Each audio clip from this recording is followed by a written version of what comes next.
UPSC में यदि Hindi medium का रिजल्ट खराब है तो उसके पीछे सबसे बड़ा कारण है वो है कि यूपीएससी में हिंदी मीडियम के बच्चों का एस्पिरेंट का प्रीलिम्स क्वालिफाई ना कर पाना, और प्रीलिम्स में भी सबसे बड़ा जो वो आ रहा है जिसकी वजह से नहीं कर पा रहे हैं एस्पिरेंट, वो है सी सेट का। और सी सेट एक बड़ा रोड़ा है जिसकी वजह से प्रीलिम्स नहीं क्वालिफाई कर रहा है और मेंस में नहीं पहुंच पा रहे हैं। यदि अभी की बात की जाए तो जो बच्चे जो प्रीलिम्स क्वालिफाई करते हैं 13,000 बच्चे 14,000 बच्चे, उसमें से लगभग केवल 500 बच्चे 600 बच्चे ही हिंदी मीडियम के रहते हैं जो मेंस लिखते हैं। तो स्वाभाविक सी बात है कि जब उसका प्रीलिम्स में टोटल बच्चे जो क्वालिफाई कर रहे हैं उसके टोटल में केवल 5% ही बच्चे हिंदी मीडियम के रहते हैं, तो वही उसी प्रकार से लास्ट तक वो रेशियो जो रहता है 5% का, वही जो लास्ट मेरिट सूची आती है जो टोटल कैंडिडेट सिलेक्ट होते हैं उसमें केवल 5% ही केवल लगभग हिंदी मीडियम के रहते हैं। जैसे कि मान लो यदि 1000 सीट है तो 1000 में से केवल 50 बच्चे ही लगभग रहेंगे जो हिंदी मीडियम से क्वालिफाई करेंगे। 1000 वैकेंसी आई है, ठीक है, टोटल कैंडिडेट की।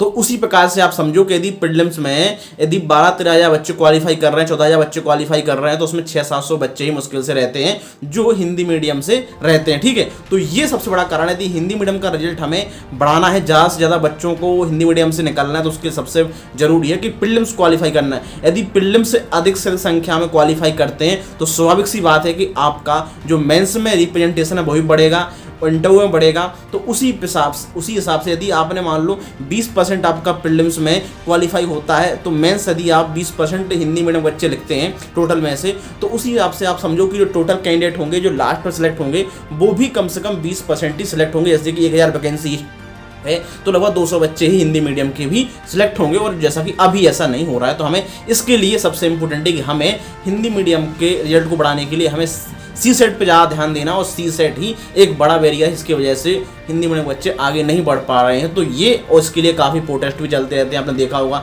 अभी हाल में 2023 के प्रीलिम्स कितना पेपर हार्ड आया था लोगों के हिसाब से, जो एस्पिरेंट जिनने दिया था 2023 का, सी सेट का भी GS1 का, दोनों का। तो यदि हमें उसको बढ़ाना है तो उसके लिए एक ही हमारे पास उपाय है कि मैं सी सेट को ज़्यादा से ज़्यादा बच्चे क्वालिफाई करें, क्योंकि कई ऐसे बच्चे देखोगे आपने कि GS1 तो अच्छा गया है, केवल सी सेट की वजह से प्रीलिम्स क्वालिफाई नहीं कर पा रहे हैं। जबकि इंग्लिश मीडियम देखा जाए तो उनको भी कठिन लगता है, लेकिन फिर भी वो बहुत बड़ी संख्या में इंग्लिश मीडियम क्वालिफाई करते हैं, क्योंकि उनका एक बैकग्राउंड रहता है, मैथ का इंग्लिश मीडियम से रहते हैं और थोड़ा उनका बैकग्राउंड अच्छा रहता है बैकग्राउंड, तो उसकी वजह से उनको ज़्यादा फायदा होता है। इस वजह से उनका प्रीलिम्स अच्छे तरह से ज़्यादा संख्या में क्वालिफाई होते हैं। तो मेंस भी होता है, तो टोटल बच्चों में जो कैंडिडेट होते हैं लास्ट सूची होती है उसमें भी इंग्लिश मीडियम के बच्चे ज़्यादा उसमें रहते हैं, इसलिए उनका जो रेशियो है वो ज़्यादा, हिंदी मीडियम का रेशियो कम है। तो यदि हमें हिंदी मीडियम का बढ़ाना है तो उसके लिए एक ही हमारे पास उपाय है कि हम सी सेट को ज़्यादा से ज़्यादा क्वालिफाई करें, प्रीलिम्स को ज़्यादा से ज़्यादा क्वालिफाई करें। और इसमें जो अलग अलग और भी जो आपको भ्रम पैदा किए जा रहे हैं हिंदी मीडियम से रिलेटेड, उसका कोई नहीं है, केवल इसके लिए एक ही उपाय है, वो है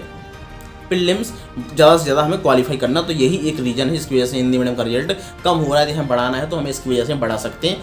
तो ये एक बड़ा कारण हिंदी मीडियम के रिजल्ट का। तो यदि आप लोग हिंदी मीडियम से हैं और जो भी तैयारी कर रहे हैं तो हमें ज़्यादा से ज़्यादा सोचो कि हम केवल GS1 पे फोकस ना करें, बल्कि उसके साथ हम सी सेट पे भी फोकस करें, तभी हमारा रिजल्ट अच्छा होगा। तो यही मैं आपको बताने वाला था।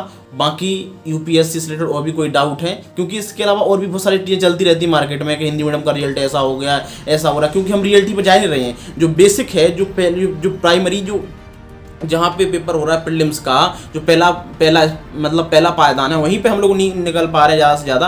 तो स्वाभाविक सी बात है, हमारे मन में आता है कि अरे अच्छा, प्रीलिम्स में तो बहुत ही निकल जाते होंगे, वो मेंस में निकल पाते, इंटरव्यू निकल पाते। ऐसा नहीं रहता है, वो 5% का रेशियो ही रहता है। प्रीलिम्स में टोटल में 5% रहेंगे जितने बच्चे क्वालिफाई करेंगे मेंस देंगे, और जो टोटल बच्चे इंटरव्यू देते हैं उसमें भी लगभग 5% ही केवल हिंदी मीडियम के रहते हैं। तो उसी हिसाब से आप समझो कि जो लास्ट सूची आती है उसमें भी केवल 5% ही रहते हैं। तो ये है कि यदि हमें बढ़ाना है तो वो शुरुआत से हमें करना पड़ेगा। ऐसा नहीं है कि हम भाई प्रीलिम्स भले कम क्वालिफाई कर लें, मान लो 500 बच्चे, ठीक है, और 500 बाद में फिर सिलेक्ट हो जाए, ऐसा नहीं होता। वो आपको रेशियो रहेगा, क्योंकि 500 में से मुश्किल से 100 बच्चे होंगे जो शायद मेंस क्वालिफाई करें, 150 होंगे, उसके बाद 150 में से 50 ही होंगे जो इंटरव्यू क्वालिफाई कर पाएँ, जो लास्ट सूची में आ जाए। तो ऐसा होता है, ऐसा नहीं होता कि आपने यदि प्रीलिम्स में 500 बच्चे क्वालिफाई किए हिंदी मीडियम के, तो 500 के 500 बच्चे मेंस भी क्वालिफाई कर लें और फिर वही बच्चे इंटरव्यू क्वालिफाई कर लें, ऐसा नहीं होता है। तो यदि हमें बढ़ाना है, क्योंकि ऐसे तो फिर 11-12 हज़ार बच्चे इंग्लिश मीडियम के क्वालिफाई होते हैं, तो क्या वो सारे के सारे सिलेक्ट हो जाएंगे? ऐसा नहीं होगा।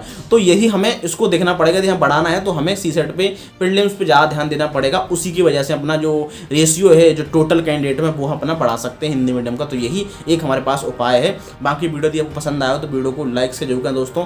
हम लोग मिलते हैं नए वीडियो में, यूपीएससी से रिलेटेड कोई नया टॉपिक लाएंगे, नई जानकारी लाएंगे। यदि आपके पास कोई डाउट है यूपीएससी से रिलेटेड तो आप लोग कमेंट करके बता सकते हैं, हम लोग उस पर जरूर वीडियो बनाने की कोशिश करेंगे। धन्यवाद दोस्तों, जय हिंद, जय भारत।